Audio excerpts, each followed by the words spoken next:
Sonia. Bonjour Gaëlle. Alors aujourd'hui, on va parler de cheveux. Ok. Donc déjà, pour commencer, est-ce que tu as une routine capillaire spéciale? Non. Non. Comment tu traites tes cheveux?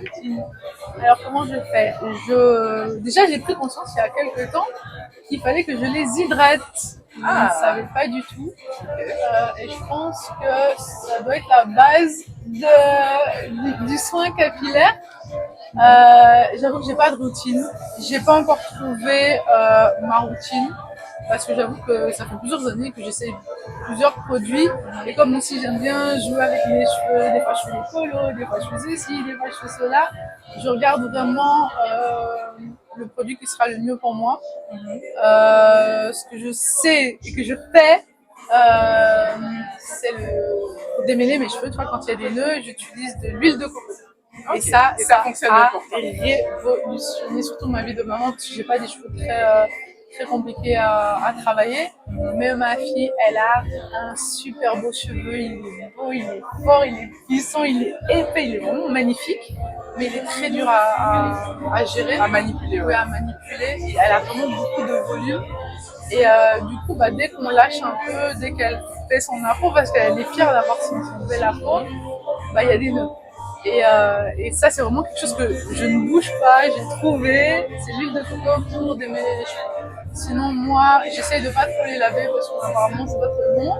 J'utilise un shampoing bio à la guimauve pour mes boucles, pour faire ressortir mes boucles. Ça, c'est mon best, c'est le best de mes soins. Et après, ce que je vais mettre dessus, je vais mettre des produits qui vont surtout travailler les boucles parce que maintenant, je les ai bien lâchés. Je ne faisais pas il y a quelques mois, voilà. Évidemment, tu as appris à accepter ton cheveu tel qu'il était et à l'apprécier. Voilà, j'ai appris surtout à l'apprécier parce que, en fait, il n'était pas bien structuré avant, donc je me retrouvais vraiment. J'ai grandi, je suis métisse, donc j'ai grandi avec une partie de ma famille européenne, une partie africaine. Et quand j'allais dans ma partie européenne, j'avais l'impression d'être un caniche. Ça veut dire qu'on me faisait un afro, mais sans les travailler, ça me faisait juste. C'était horrible. Franchement, c'était horrible. J'avais ma grand-mère qui me faisait, qui me payait sa coiffeuse à elle, qui me prenait soin de mes cheveux, mais c'était pas adapté. Donc elle coupait dans mes cheveux, elle me faisait des choses. La volonté était là, mais c'était pas du tout bon. Moi, j'avais horreur de ça, mais bon, voilà, en même temps, comme. Oui, t'avais pas trop le choix, puisque voilà. Finalement, en tant qu'enfant... J'avais pas le choix, mais mes boucles étaient... Voilà, c'était vraiment, tu sais, quand tu utilises le peigne africain, là, comme ça, t'as vraiment un afro, c'était vraiment plus dans ce sens-là. Et là, vraiment, il y a quelques années, en fait, quelqu'un m'a dit « Oh, Sania, j'aime bien quand t'as tes boucles, parce que je les avais toujours attachées ou embrochées, franchement. » Et donc, j'ai appris à utiliser, à boire, l'hydratation, ça joue beaucoup pour les boucles, à les remonter, à avoir des petits gestes comme ça. Et surtout avoir les produits qui correspondent à mon type de cheveux. J'ai aussi acheté un livre que j'ai pas encore utilisé qui me donne des conseils sur la porosité de mon cheveu, savoir s'il est bien hydraté, pas bien hydraté. Bon, je l'ai pas encore ouvert, j'avoue, mais l'intention y est. L'intention est là. Et donc finalement, tu fais quand même des recherches pour trouver une routine ou en tout cas une manière de traiter tes cheveux de manière adaptée. C'est super. Et donc du coup, avec tes filles, vous apprenez aussi ensemble? Mais oui, on n'apprend pas vraiment ensemble. Je t'avoue que je me sens très je ne sais pas en fait. Je ne sais pas parce que c'est déjà quelque chose qui ne me passionne pas, moi, les cheveux. Moi, c'est vraiment par besoin, voilà, parce que mes filles doivent être présentables, elles doivent avoir des beaux cheveux. C'est un sujet de dispute avec les papas, donc c'est compliqué. Donc c'est pas qu'on fait ça ensemble, parce qu'elles sont même plus douées que moi en vérité. Là, la petite, elle a 9 ans, elle gère ses cheveux, elle a appris à faire sa couette et c'est sa cousine qui lui a appris, c'est pas du tout moi, parce que déjà j'ai aucune pédagogie et puis que voilà. Je reconnais que les autres font ça mieux que moi. C'est pas parce que, en fait, ma difficulté c'est que je considère que c'est pas parce que je suis une femme que je dois savoir maîtriser ça sur mes enfants en fait. Déjà limite moi je me débrouille avec mon cheveu. Les cheveux de ma deuxième aussi, voilà, mais c'est pas quelque chose. Voilà, j'aime pas plaisir. Voilà, je prends pas plaisir et c'est pas en fait ça me dérange profondément quand on associe. Quand le papa de la grande va me dire, Sonia, c'est toi la maman, c'est toi la femme, gère. Et moi, je lui dis tout le temps, mais t'as envie que ses cheveux soient bien faits, mais toi, toi, va au salon, toi, passe des heures, toi, regarde-la pleurer, toi, regarde. Et en fait, c'est avec ça que j'ai vraiment du mal. Et c'est vrai que là, elles grandissent et elles prennent plaisir à prendre soin de leurs cheveux. Et surtout, ce que j'ai vu, ce que j'apprécie beaucoup là maintenant et que je viens de réaliser, c'est que le fait de leur faire les cheveux, ça les infantilise un peu. Mais quand elles prennent soin de leurs cheveux, quand elles disent, elles se font leur couette, elles utilisent leur petit elles prennent possession de leur identité en fait. Vraiment. Et alors, elles gagnent en assurance. Elles gagnent en assurance parce qu'on est quand même dans une société très européenne, en Belgique. Et en milieu scolaire, elles sont pas beaucoup représentées, nos enfants, nos filles, elles sont pas vraiment représentées. Parfois, dans les écoles néerlandophones, nos enfants sont parfois seuls.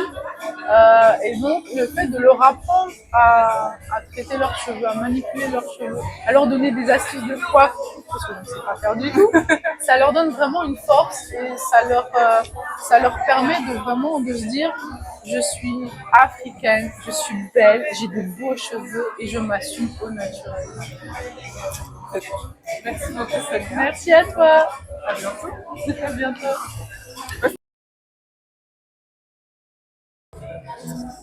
Bonjour Marie-Ange. Bonjour Gaëlle. Merci de te prêter au jeu de Gaëlle le podcast. Avec grand plaisir. Oui, alors donc aujourd'hui on va parler de cheveux.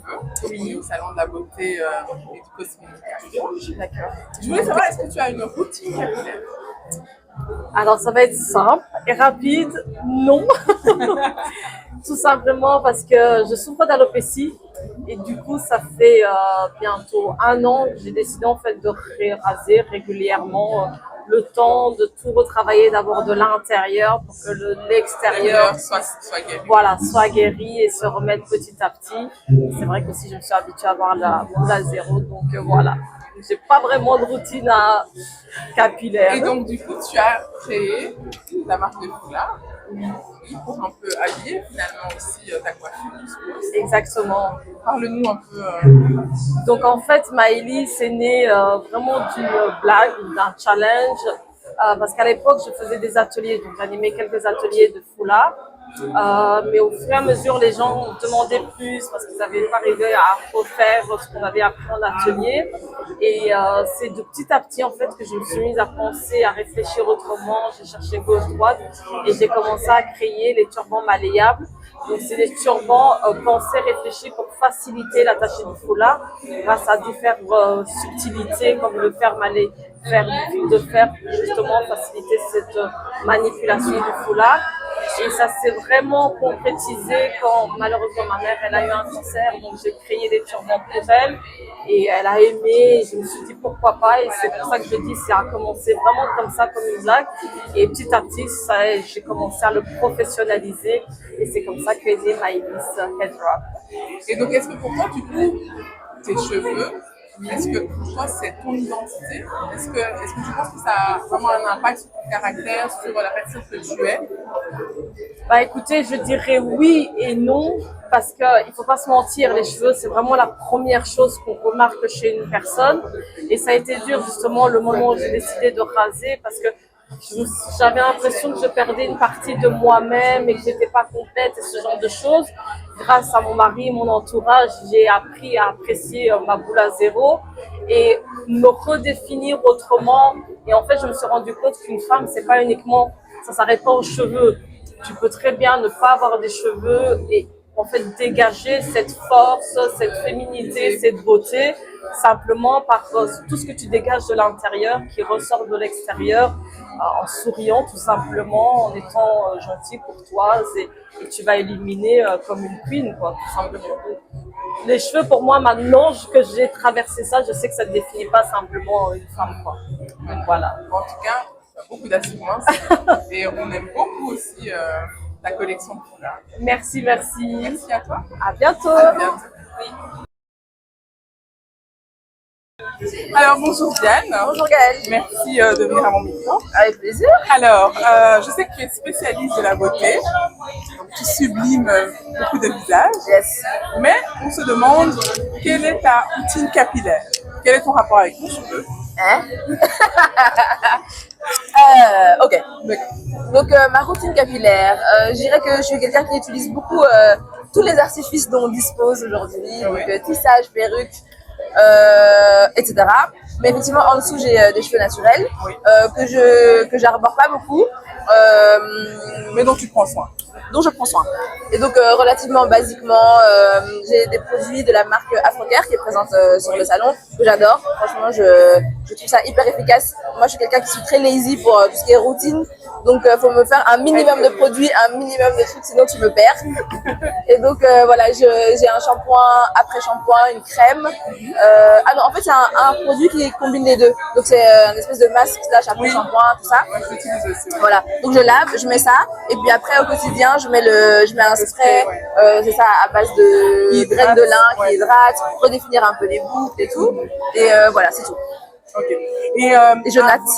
Ok. Et avant ça, est-ce que c'était facile pour toi de trouver des produits adaptés à ta chevelure? Non, pas du tout. En fait, déjà de 1, je me suis défrisé les cheveux pendant très longtemps, donc j'ai fait plusieurs tentatives de retour au naturel, qui ont chaque fois échoué justement parce que je trouvais pas de produits adaptés, je trouvais que ça restait très sec, mes cheveux restaient très secs, ils restaient très non définis, les boucles se définissaient pas, et du coup ça m'énervait, donc vraiment, et je pense que j'utilisais quel produit d'ailleurs, bon, des trucs du marché qu'on trouve sur à Matongué en fait, et à chaque fois j'utilisais une gamme, ça fonctionnait un petit peu, et puis je lisais directement des articles horribles après en disant à quel point c'était mauvais pour les cheveux.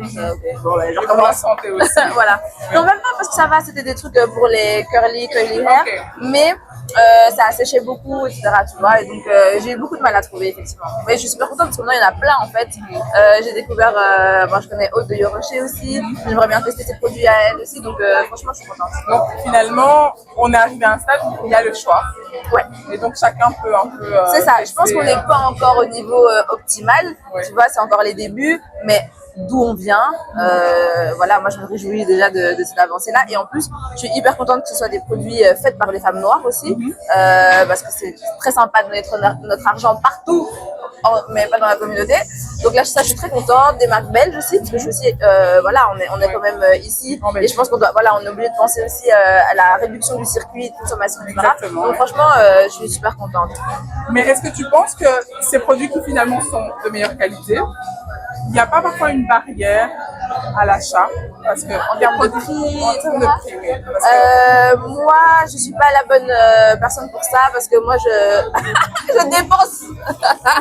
Je dépense. Donc, si ça te convient, le prix. voilà, ouais, vraiment. Je regarde pas à ça et je suis allée dans la même, je fais le même chemin par rapport à ma peau. Et voilà, effectivement, ça représente un budget, mais si ça fonctionne et ça représente aussi toutes les valeurs dont je t'ai parlé avant, des black owned business, des business bed, etc. Franchement, je me dis qu'il faut le faire. Ouais. Et en plus, je pense vraiment que du coup, en apprenant à mieux s'occuper de ses cheveux, on apprend aussi à consommer différemment, tu comprends? À acheter peut-être un peu moins, à acheter plus qualitativement, et donc du coup. Et donc dans le temps, ça se pérennise. Voilà, et donc bon, vraiment, moi j'ai l'impression que non, c'est pas, pour moi c'est pas une barrière en tout cas. Et alors, pour toi, comment dire, la beauté afro, ça représente quoi? C'est ma vie.